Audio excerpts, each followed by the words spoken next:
Hey everybody, it's Gypsy. This video is not about gardening. It's just another thing I've been thinking about. It had been thinking about like Miss Rhiannon. Every time I do a video, she comes over here. Like working together as a community, living together as a community. I think that's an important thing to bring back. So, for instance, when I was young, we'd have the occasional block party. We had this like almost like a gang of kids who hung out together on the street that I lived on. We always hung out, played, etc. Neighbors knew each other and helped each other out. Now, with my parents' generation, I think it was even more so. Okay?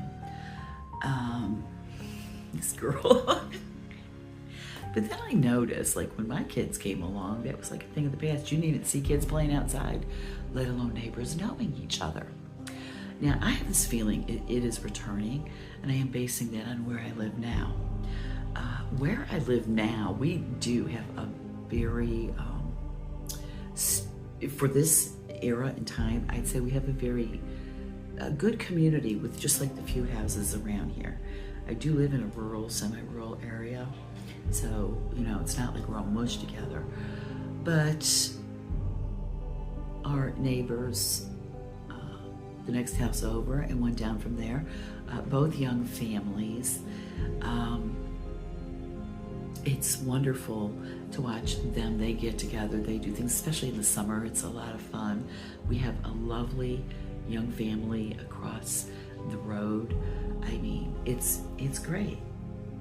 And I would say out of our little group of houses here, well, I wouldn't say, I mean, we are like the seniors here, okay? They're all young, we're in our 60s. And I'm going to use an example that happened the other day.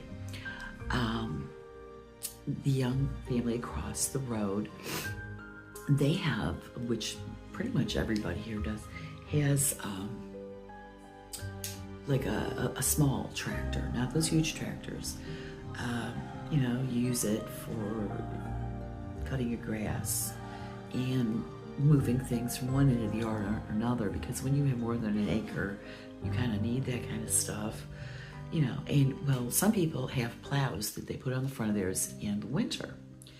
And we have had a lot of snow. I can't, it's like we saw the grass for a second after it melted and then it's back again. So I was leaving the other day to go do errands. Okay, there I am, the old lady of the group, and then, got my cane, I'm cleaning up my car and stuff. And the man across the street came over on his tractor and he says, "Do you guys want me to clear your driveway?" Just being a good neighbor. And he did that. And our neighbors next door help with so much. And, the guy next to them, we all work as a community. Now, the guy 2 doors down, he just moved in last summer. And he was talking to me quite a few times while I was gardening. And he said he likes to garden, but seeing as he just moved in, he had a lot of work to do and stuff. Couldn't do it last year, so he's planning on doing it this year. And he was asking me a lot of questions, which I was answering. And he did call me over one day because he had questions about the way his tomato plants were going. And I told him, I said, next year when you're ready to garden, you have any questions, you need help with anything, you need advice, whatever, I said, I'm here, okay? Because this is my great desire and joy to teach people how to garden, so that people are, kind of like that victory garden era. I love that. So, I was just listening to a podcast. They were talking about, how there are rumors and such, I'm going to say, that governments are breaking down and etc. And how are people going to handle it? Some people will be, oh my God, they didn't plow the street. What are we going to do? They didn't pick up the trash. What are we going to do? And then you'll have other people who are like, okay, well, How do we solve this problem? They'll get really creative and work together. So this made me think of a story my mother had told me.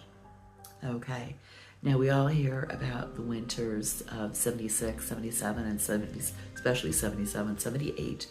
Very, very bad winters. Oh, I had a paper route back then. It was horrible. And we walked back then. Your parents didn't drive you around. And you did it yourself. And so, man, that was, whew, that made me stronger. Anyways, my mom told me a story of a snowstorm. 1954 1954 in Cleveland, which is where my mom lived at the time. And she was, like 14.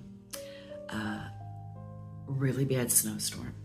And now this surprised me when I was young, because I assumed this stuff back then when I was young. I assumed things like the city plowing the streets and stuff always existed. Well, back in 1954, which was only 10 years before I was born, it didn't. So there was this huge snowstorm. People couldn't get out of their drives. They could not get down the street. The cities didn't have all this equipment and stuff. So my mom said, and you had snow shovels, that was it, snow shovels. My mom said, okay, people would happen that day, people would clear their driveways with their snow shovels. And then they made this plan: when you get to the end of your drive, you keep going to the middle of the street. And every neighbor did this. In front of their property, you would clear the snow in front of your property in the street. And then the neighbor across the street would do that, and your neighbors next to you, and so on, all the way down the street.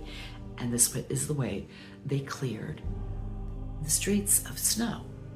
And that's just one example, okay? I'm not saying we should not have this stuff, but everything in the physical realm is temporary. So you can't count on even the best of technology to always be there. There's always a chance something can happen. Never say never. Anything is possible. So if something should happen, and say you don't have the snowplow or whatever, it could be anything. Well, how are you going to handle that? There was a time that didn't exist. So how did your ancestors do that? And I just love that story that my mom told me many, many years ago about the winter of 54. And I think it's a good example. So, always think about that. Like, how well do you know your neighbors? How well can you work together? Maybe you should start getting to know each other in case of emergencies and stuff like that. This way, the little old lady in the neighborhood trying to get out the driveway, and the young man across the road comes and, plows the driveway for me.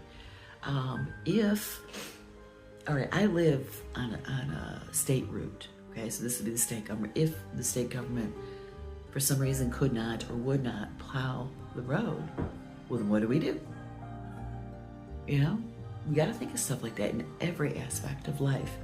We have to start getting to know each other again and working together as a community, because, let's face it, I think we're learning we cannot rely on those at the top, okay? We can't. We have to rely on each other, regardless of what your belief system, political ideology, whatever. Put those aside. We're all human beings, and we all need to survive. So we need to put that aside. Okay, how do we solve this problem? How do we do that? So I think I'm going to leave you with that. Blessed be, and make it a joyful one.